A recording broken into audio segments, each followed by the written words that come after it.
À Ngracon, dans le département d'Abengourou, une école primaire moderne de 6 classes a été inaugurée. Réalisée par la Fondation internationale Cocoa Initiative en partenariat avec le Hershey Company et le Comité national de surveillance dirigé par la première dame Dominique Ouattara, elle vise à lutter contre le travail des enfants dans les zones cacaoyères. Dans cette école, on va enseigner ce qu'est le travail des enfants. Quelle compréhension nos parents ont eue de la notion du travail des enfants et quelle compréhension nous, enfants, à l'école, nous avons de la notion du travail des enfants.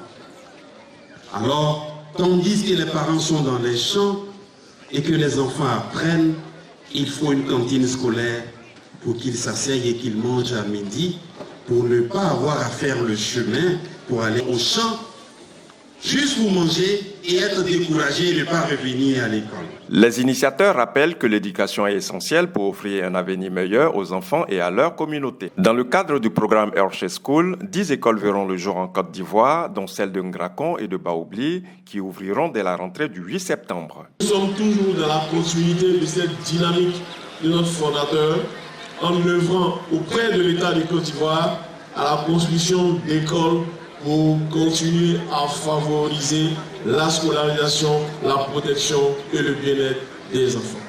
Je voudrais donc faire un clin d'œil à ceux qui sont dans l'opérationnel, c'est-à-dire nos collaborateurs enseignants.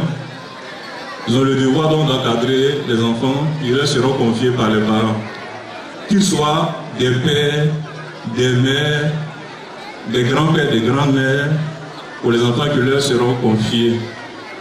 Parce que c'est dans la communication, c'est dans la confiance qu'on peut tirer le meilleur des élèves que nos parents nous confient. Les anciens abris de fortune laissent désormais place à des bâtiments équipés, cantines, latrines modernes, fourrages scolaires et mobilier adapté pour accueillir 240 élèves encadrés par 6 enseignants. L'inauguration a mêlé solennité et tradition entre hymne national, libation et prestations culturelles.